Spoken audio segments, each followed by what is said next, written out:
Hey bees, I'm Marie from Humblebee and Me, and today I'm sharing a formulation that I've had quite a few requests for. So I'm calling this bad boy hemp hand cream, so it's also lovely on your body. And this was inspired by quite a popular product from The Body Shop. The star ingredient in this hand cream is, surprise, surprise, green hemp seed oil, but you will also find some lovely moisturizing panthenol and skin soothing allantoin. Something that I thought was kind of neat about The Body Shop's cream is that it had a little bit of beeswax in it. So does this one. Now, a little bit of beeswax in a lotion I find gives it quite a bit of extra body, can be a little draggy if you overdo it. And so to that end, I have also included a bit of Coco Caprylate, which is a lovely lightweight ester. I got mine from Les Fleurs out of Quebec, and they sell it as cocoa silicone. So if you have any kind of natural silicone alternative, that will very likely work as well. And I have detailed some other suggestions for alternatives in the blog post, which as always is linked in the description box below this video.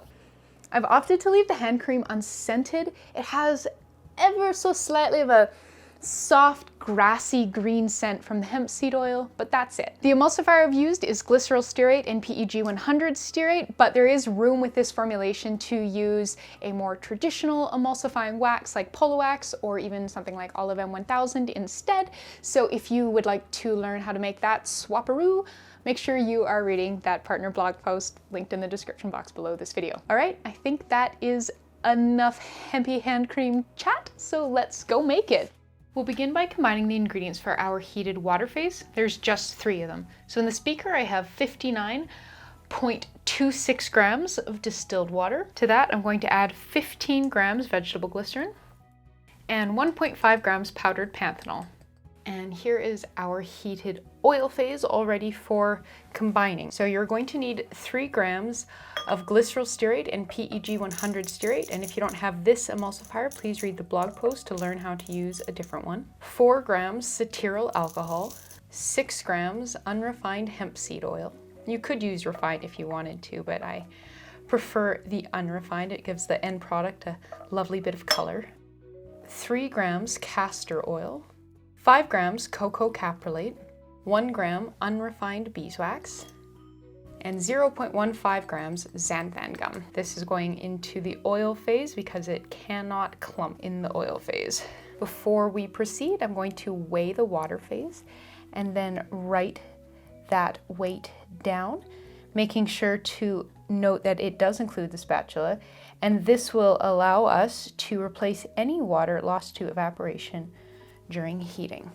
To heat everything through, I'll be using a water bath. So this is a wide flat bottom saute pan with about 1 inch or 3 centimeters of water in the bottom of it. And I'll just pop both of our phases in here and then take this into the kitchen and put this on the stovetop over medium-low heat for about half an hour to melt everything through and bring everything to the same temperature. Once everything has melted and heated through, you can remove your pan from the heat. I'm going to start by removing the water phase here, drying it off. I'm going to pop that on the scale and use a bit of preheated distilled water to top that number up to where it was before.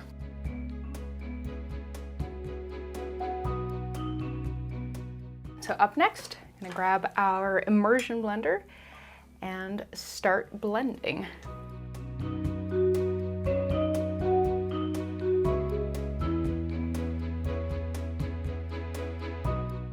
All right, so it's been about 2 minutes of blending. As I am stirring this, I can really smell the grassy notes from the hemp seed oil, which is really nice. It's just a nice, subtle, soft, fresh smell. So you can see this is still quite liquidy indeed, and I can tell from touching the side of the beakers that it's also still really quite hot.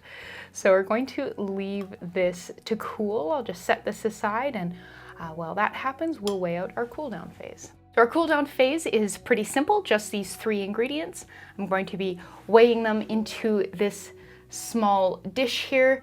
So we are going to start with the allantoin, which is this white powder. We'll need 0.3 grams allantoin, 1.5 grams of our preservative, Optiphen Plus, and 0.3 grams of vitamin E, or tocopherol MT50 is the precise product I'm using. If you'd like to learn more about it, please look up tocopherol in the Humblebee and Me encyclopedia at humblebeeandme.com. So that is our entire cool down phase, and I will set this aside until we need it. Back to the lotion. It has cooled a little bit, and I can see we're starting to get a little bit of thickening on top. If I kind of pull up the spatula, you can see there's a thicker bit here, and then this bit on the bottom is still thinner and more drippy. So we will give this another blend.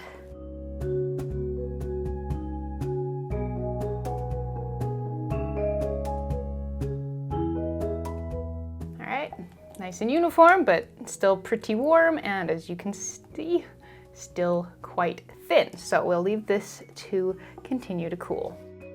Okay, so this is cooling down nicely, but it is definitely getting a little lumpy as it does so. So we'll give this another blend to smooth it out. But I think once that's done, we'll be ready to incorporate our cool down phase. Look at how lovely and smooth it is.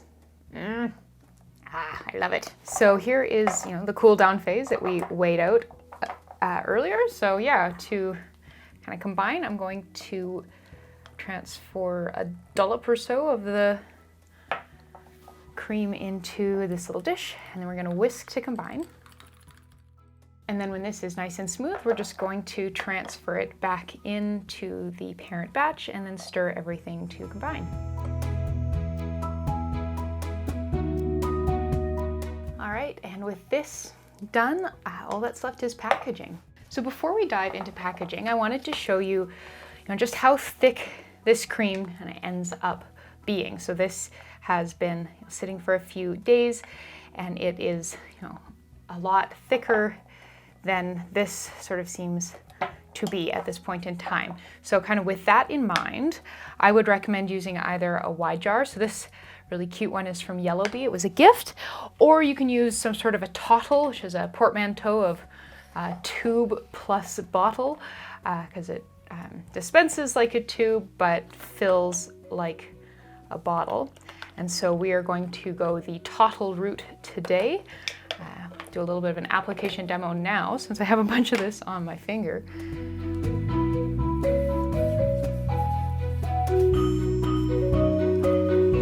It has really lovely slip. I think I got a little bit more there than I usually would go for. You can kind of see that I'm managing to get this like pretty much up to my elbows.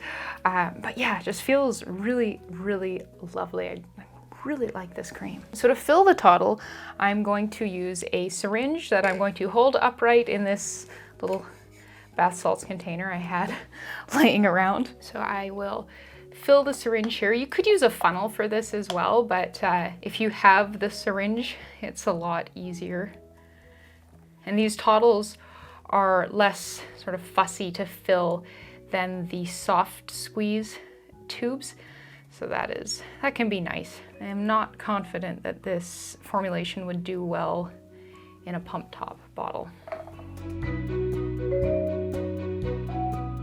Get that lined up there with our plunger. And yeah, in we go. That's pretty easy. The orifice is large enough that we're not kind of plugging it as we fill it, which is the big challenge with the soft squeeze tubes. And then yeah, we'll just do that again, and is that.